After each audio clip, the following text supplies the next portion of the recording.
Guys, ito yung Amani, no? Amani series. So, papasukin natin siya. Same pa rin, may clubhouse, playground, swimming pool, complete amenities pa rin to, no? Pasukin lang natin siya para makita nyo. Dito pala tayo ngayon sa Kalawan, Laguna. Dito nasa 1.7 lang yung unit. 2-story house na siya. Ito, pasukin natin yan. Tapos ganun din, finish na din yung pinaka turnover. May bakod fence na rin siya, no?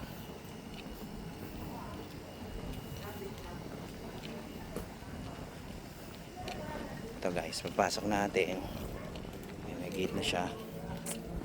Tapos meron na siyang gripo, meron na siyang ready na siya for mga EV cars. May saksakan na dito. Tapos pag magka-car wash ka ng sasakyan, pwede na, no? Ayan, ito yung deliver nila. May flooring na, may lababo.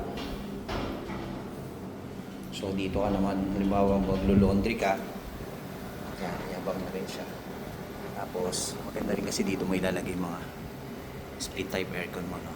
Yung ano niya, compressor, ano? Press mo tapos. So yan, may toilet and bath na siya. So yan, complete na siya. Kumbaga appliances na ilalagay mo. Kasi yun maganda dyan, may mga window na siya, no? Natural light.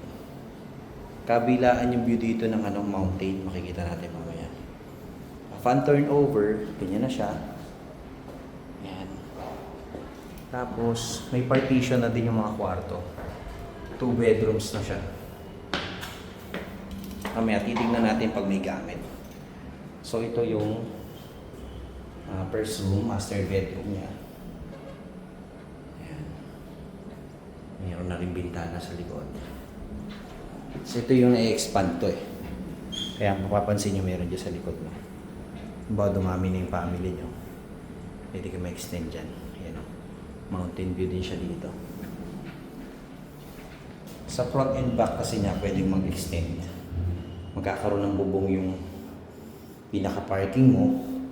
At the same time, lalaki itong kwarto. Mamaya makikita natin yung expansion niya, no? Dito pala pwede maglagay ng cabinet, oh. Lawak pa. Kasi ito yung provision for aircon. Yan. Okay.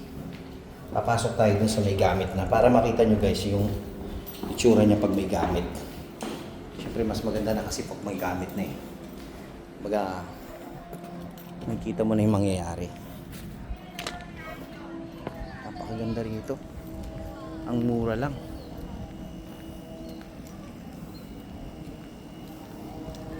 So ito yung nalagyan lang ng gamit.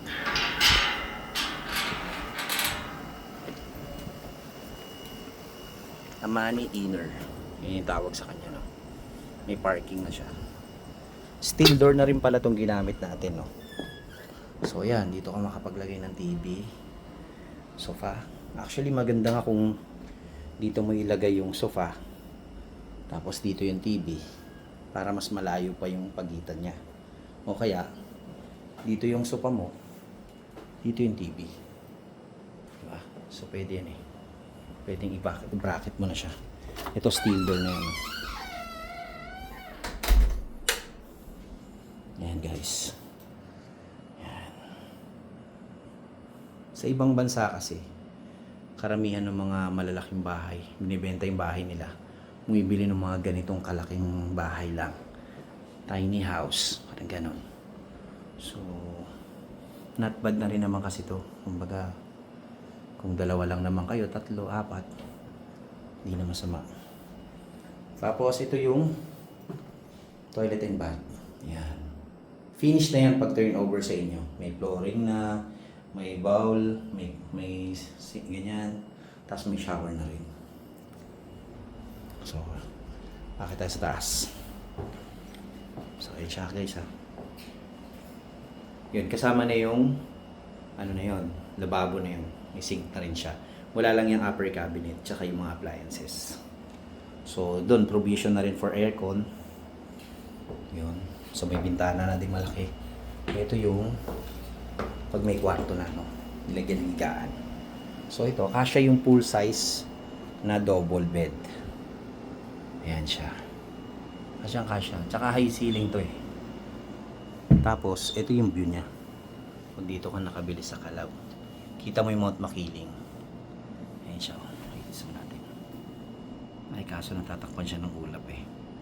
May time kasi yan na mas ano siya. Yung walang ulap, mas maganda. Fresh air tayo dito. Yun maganda. So, dito, nakapaglagay pa siya ng cabinet. Laki ng cabinet niya, no? Ito yung bedroom to. Nasa iyo kung gusto mo gawing kwarto or office. Sample, mag-isa ka pa lang, no? Pwede mo gawing office mo na lang to. Kung may anakis ka na, kwarto na yan. So yan, ganda ng view dito sa likod eh. Mountain view.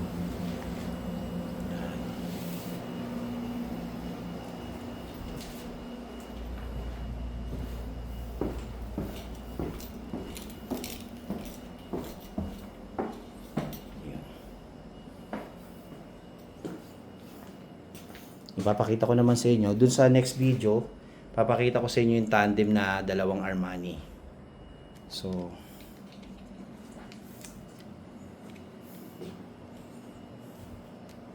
yun guys, kapag gusto niyo magpa-send ng computation, message niyo lang ako dun sa Viber or WhatsApp. Pwede po tayo dyan kung nasa ibang bansa po kayo. Pwede ko din po kayo senda ng mga details and exact location. Sige po. Thank you po. Meron po tayong video na combine na dalawang ganito. Mas maganda po yan. Mapakita ko po sa inyo. Kung may budget po kayo ng mga 3.5 sa ngayon, dalawang unit na po yung mahabil nyo na tandem. Mas maganda rin po siya. Sige po. Thank you po.